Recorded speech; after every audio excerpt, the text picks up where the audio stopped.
Luc chapitre 1.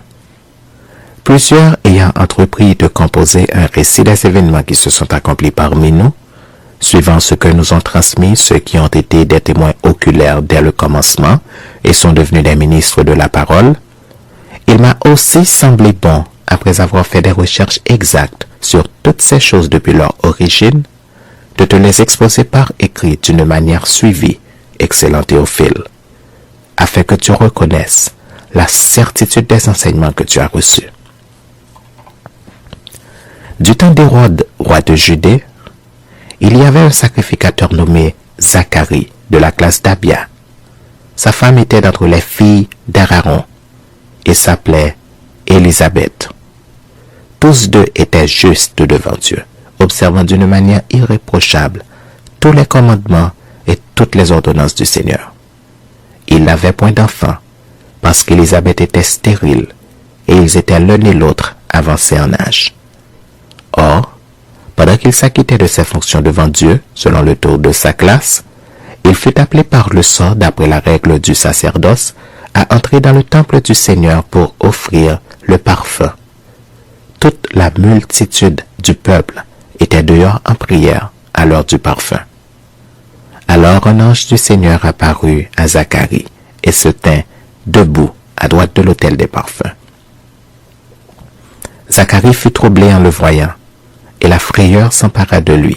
Mais l'ange lui dit, « Ne crains point, Zacharie, car ta prière a été exaucée. Ta femme Élisabeth t'enfantera un fils, et tu lui donneras le nom de Jean. Il sera pour toi un sujet de joie et d'allégresse, et plusieurs se réjouiront de sa naissance, car il sera grand devant le Seigneur. Il ne boira ni vin, ni liqueur enivrante, et il sera rempli de l'Esprit Saint dès le sein de sa mère. Il ramènera plusieurs des fils d'Israël au Seigneur leur Dieu. Il marchera devant Dieu avec l'esprit et la puissance d'Élie pour ramener les cœurs des pères vers les enfants et les rebelles à la sagesse des justes, afin de préparer au Seigneur un peuple bien disposé. » Zacharie dit à l'ange, « À quoi reconnaîtrai-je cela?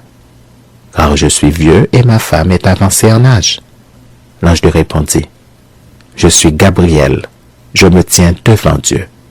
J'ai été envoyé pour te parler, pour t'annoncer cette bonne nouvelle.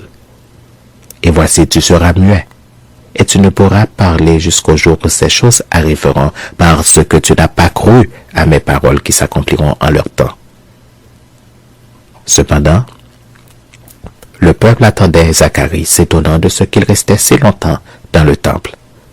Quand il sortit, il ne put leur parler, et ils comprirent qu'il avait eu une vision dans le temple. Il leur faisait des signes, et il resta muet. Lorsque ses jours de service furent écoulés, il s'en alla chez lui.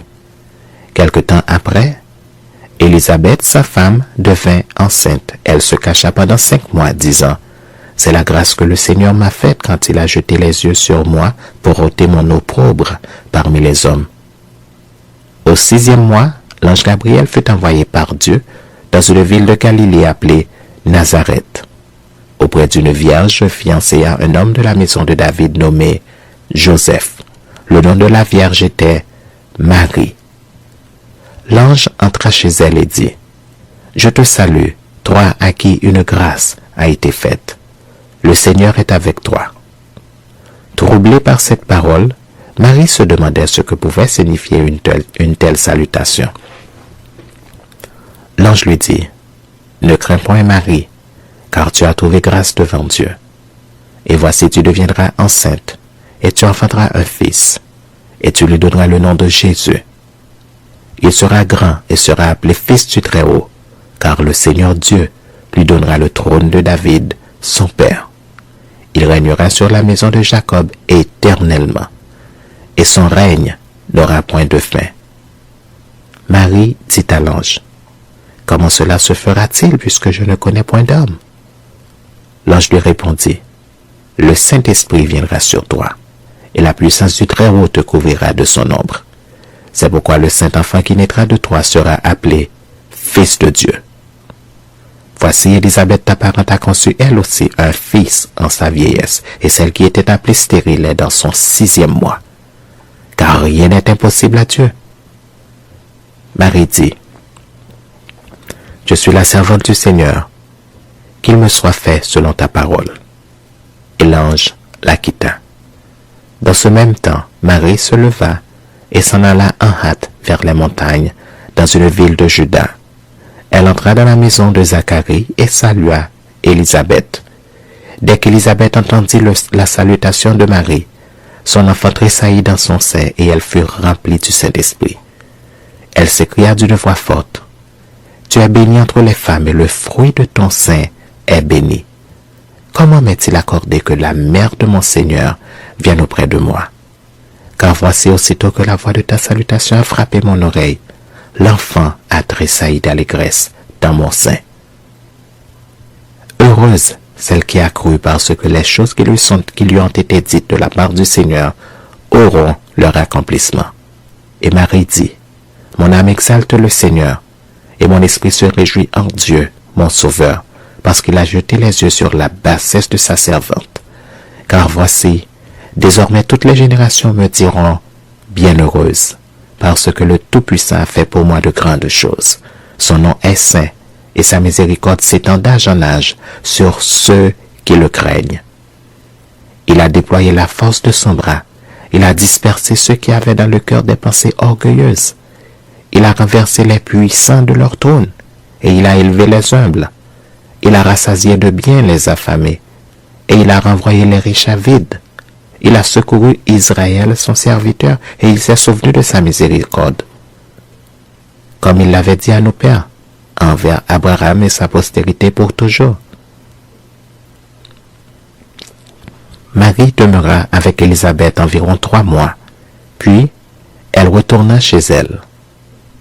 Le temps où Élisabeth devait accoucher arriva, et elle enfanta un fils. Ses voisins et ses parents apprirent que le Seigneur avait fait éclater envers elle sa miséricorde et ils se réjouirent avec elle. Le 8e jour, ils vinrent pour circoncire l'enfant, et ils l'appelaient Zacharie, du nom de son père. Mais sa mère prit la parole et dit, « Non, il sera appelé Jean. » Ils lui dirent, « Il n'y a dans ta parenté personne qui soit appelé de ce nom. » Et ils firent des signes à son père pour savoir comment il voulait qu'on l'appelle. Zacharie demanda des tablettes et il écrivit, « Jean est son nom. » Et tous furent dans l'étonnement. Au même instant, sa bouche s'ouvrit, sa langue se délia et il parlait, bénissant Dieu. La crainte s'empara de tous les habitants d'alentour, et dans toutes les montagnes de la Judée, on s'entretenait de toutes ces choses.